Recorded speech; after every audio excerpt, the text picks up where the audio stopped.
नमस्कार दोस्तों, मैं चंद्रकांत तिवारी मोटिवेशनल कहानी में आपका स्वागत करता हूँ। किसी ने बड़ा कमाल का कहा है कि तट पर बैठे बैठे कि हाथ तेरे कहाँ कुछ आएगा, रत्न मिलेगा तुझको जब सागर की तह में जाएगा।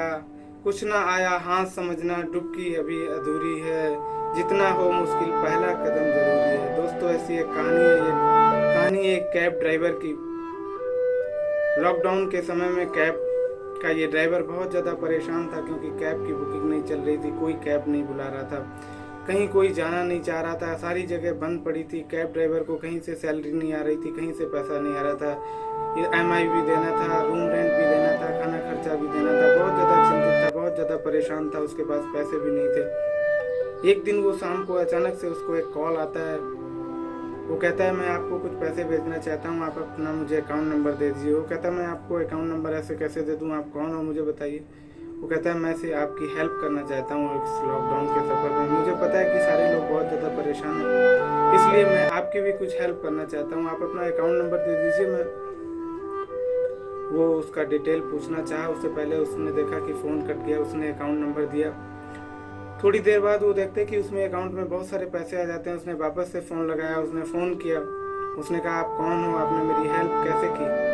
उसने कहा, दोस्त, आपको अगर याद हो, कुछ समय पहले एक दिन मैंने आपकी कैब बुक की, मैं दिल्ली जा रहा था, मेरा एक ज़रूरी इंटरव्यू था, आप मुझे लेके गए, आपने मुझे समय पर पहुंचा दिया। लेकिन जब मैं उतरा तो मैंने देखा कि मेरी जेब में पॉकेट नहीं है और आप भी वहाँ से निकल जा चुके थे।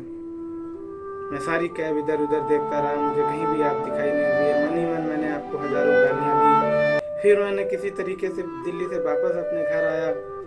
घर आकर के मैंने देखा कि दरवाजे पर एक और कैब खड़ी थी। मुझे लगा किसी पड़ोसी ने कैब बुलाई होगी। मैंने फिर मन ही मन हज़ारों गालियाँ दी कि कैब वाले शाले ऐसे ही होते हैं, किसी का कुछ सामान मिल गया तो तुरंत निकल लेते हैं, सब चोर होते हैं।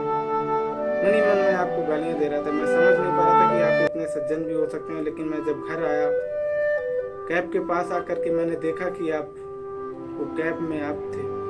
आप मेरा वेट कर रहे थे, आप दरवाज़ा खुलने का इंतज़ार कर रहे थे कि इस दरवाजे से कोई बाहर निकले, मैं उसको आपकी पॉकेट दे दूं, क्योंकि उसमें लॉक लगा हुआ था और मैं घर से बाहर था। जब मैं आया, आपने मुझे पॉकेट दिया। पॉकेट में मेरा कुछ 1001 रुपये था, मेरा कुछ ज़रूरी कागज़ था, मेरे बहुत सारे उसमें डॉक्यूमेंट थे। लेकिन मुझे एक चीज़ सिखा दी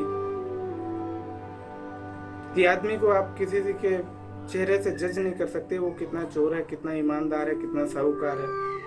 वो मेरे लिए उस दिन डॉक्यूमेंट इम्पोर्टेंट थे, पैसे इम्पोर्टेंट नहीं थे। लेकिन आपकी इंसानियत ने मुझे उस दिन ये सीख सिखा दी कि आप किसी को भी जज नहीं कर सकते। इधर ही इस कैब ड्राइवर को समझ में आ चुका था कि आप दूसरों के साथ जैसा करोगे वैसा फल पाओगे। इसने एक दिन उस इंसान की पॉकेट वापस की थी, इसको आज इस मुश्किल दौर में उसने पैसा दिया। दोस्तों, इसीलिए मेरा अंत में कहना है कि समाज को अगर आपको आगे बढ़ाना है तो किसी की टांग मत खींचो, उसका हाथ खींचो। समाज खुद में खुद आगे बढ़ जाएगा। थैंक यू दोस्तों, thank you for watching this video. Please like and subscribe.